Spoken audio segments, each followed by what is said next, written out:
आप सभी को होली के विशेष पर्व की हार्दिक शुभकामनाएं। मैं निधि शिमाली आपके अपने इस YouTube चैनल में आप सभी का स्वागत करती हूं। आज मैं आपको रंगों के इस पर्व के बारे में जानकारी देने के लिए उपस्थित हुई हूं। रंगों का पर्व होली बुराई पर अच्छाई की विजय के रूप में, सच्चाई और भक्ति की विजय के रूप में इस पर्व को देखा जाता है। सौहार्द और एकता का प्रतीक इस पर्व को माना जाता है, क्योंकि इस दिन हम हमारे सभी वैमनस्य भूलकर एक दूसरे को गले लगाते हैं और रंगों के द्वारा एक दूसरे के साथ में होली खेलते हैं। ये पारिवारिक रिश्तों को मजबूत करने वाला पर्व भी है, क्योंकि परिवार एक साथ इकट्ठा होकर एक दूसरे को रंग लगाता है। गली मोहल्ले में हम हमारे आस पड़ोस में मित्रों के साथ में इस रंगों के पर्व को खेलते हैं। और व्यक्ति के जीवन में रंग बहुत जरूरी है। रंग विहीन व्यक्ति अपने जीवन में कहीं पर भी आगे नहीं बढ़ पाता। जीवन बहुत निराशाजनक हो जाता है। इसीलिए रंगों के इस पर्व को हम रंगों को हमारे जीवन में आने के आगमन के रूप में भी देखते हैं। इस बार ये पर्व 17 मार्च को मनाया जाएगा और 18 मार्च को धुलंडी यानी रंगों की होली खेली जाएगी। 17 मार्च को होलिका दहन का पर्व आता है और रंगों के इस पर्व के एक दिन पहले यानी 17 मार्च को ही डंडारोहण किया जाता है। ऐसी मान्यता है कि डंडारोहण प्रहलाद का प्रतीक है। और होलिका की कथा तो आप सभी को पता ही है कि होलिका दहन क्यों किया जाता है। ये जग जाहिर है कि इस दिन भक्ति की जीत हुई थी और आसुरी शक्तियों का नाश हुआ था।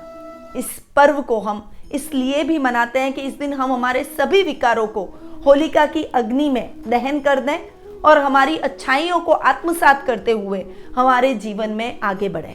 अब होली का ये जो पर्व होता है, इसकी तैयारियां बहुत दिन पहले से शुरू हो जाती है। गोबर के उपलों से होलिका दहन होलिका बनाई जाती है। गोबर, लकड़ी, इन सबको मिक्स करके हम होलिका बनाते हैं।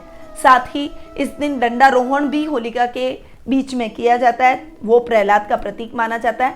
अब 8 दिन पहले से होलाष्टक प्रारंभ हो जाता है और इस बार 10 मार्च से होलाष्टक प्रारंभ हो रहे हैं। होलाष्टक के दौरान कोई भी शुभ या मांगलिक कार्य नहीं किए जाते। 17 मार्च को होलाष्टक समाप्त हो जाएंगे और ये टाइम पीरियड होली के रंगों में रंगने का है। कोई भी यज्ञोपवीत, गृह प्रवेश, शादी, सगाई जैसे कोई भी मांगलिक आयोजन इस अवधि के दौरान नहीं किए जाते हैं। अब होलिका दहन की तैयारियां जरूर करनी चाहिए और हर व्यक्ति को करनी चाहिए। लगभग सामग्री सभी को पता होती है।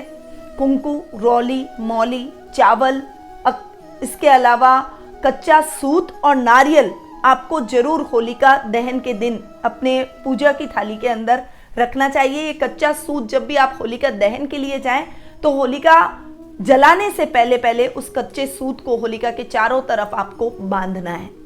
इस दिन गेहूं की बालियां या फिर सप्तधान जो कि फ्रेश होने चाहिए या फिर साबुत मूंग, ये भी आपको अपनी पूजा में शामिल करने चाहिए। ऐसी प्रथा है कि किसान शीत ऋतु की जो फसल होती है उसके बाद में नई फसल को उगाने की तैयारी करते हैं और खेतों में ये फसल लहलहाए, वृद्धि और समृद्धि इस फसल को हम मानते हैं। इसीलिए इस दिन गेहूं की बालियां जलाई जाती है ताकि उनकी फसल अच्छी हो और सुख समृद्धि में वृद्धि हो। ये घर में भी अन्न धन के भंडार भरे रहे, इस उद्देश्य से भी इन गेहूं की बालियों को होलिका दहन की अग्नि में प्रवाहित किया जाता है, यानी जलाया जाता है, सेका जाता है और उसके बाद में हम उसे अपने घर ले आते हैं। तो ये है होलिका दहन का दिन जो कि है 17 मार्च को। तो होलिका दहन की तैयारियां तो कंप्लीट हो गई, परंतु अब उसके मुहूर्त के बारे में भी जान लेते हैं कि होलिका दहन का शुभ मुहूर्त क्या है।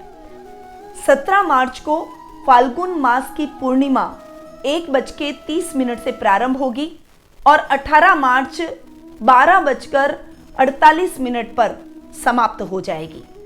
भद्रा इसके साथ ही शुरू होने वाली है। 17 मार्च को 1:20 से भद्रा प्रारंभ होकर रात्रि 1 बजे तक भद्रा का समय रहेगा। यानी इस बार होलिका दहन के दिन भद्रा आ रही है, परंतु अब भद्रा में होलिका दहन नहीं किया जाता, वर्जित है। पर प्रदोष काल में भद्रा अड़ती नहीं है और ये प्रदोष काल का समय रहेगा शाम 6:33 से 8:58। तो प्रदोष काल में होलिका दहन किया जा सकता है और भद्रा का जो पुच्छ काल होता है वो भी होलिका दहन के लिए शुभ माना जाता है। उस समय आप होलिका दहन कर सकते हैं क्योंकि भद्रा का इफेक्ट उस समय कम रहता है। वो काल है रात्रि 9:04 से 10:14 तक, यानी इन 2 समयों के दौरान आप होलिका दहन कर सकते हैं। तो ये है 17 मार्च होलिका दहन का दिन, होली के पर्व का दिन, जिस दिन हम हमारी सभी बुराइयों को होलिका दहन की अग्नि में जलाते हैं। हमारे होलिका दहन की अग्नि के फेरे लेते हुए हमारे मन की मनोकामनाओं को बोलते हैं, जिससे होलिका माता का आशीर्वाद प्राप्त हो और हमारी सभी बुराइयों का नाश हो, अच्छाइयाँ हमारे जीवन में प्रवेश करें और हमारी सभी मनोकामनाएं पूर्ण हो। तो एक बार फिर से आप सभी को होली की हार्दिक शुभकामनाएं। जय श्री राधे कृष्णा।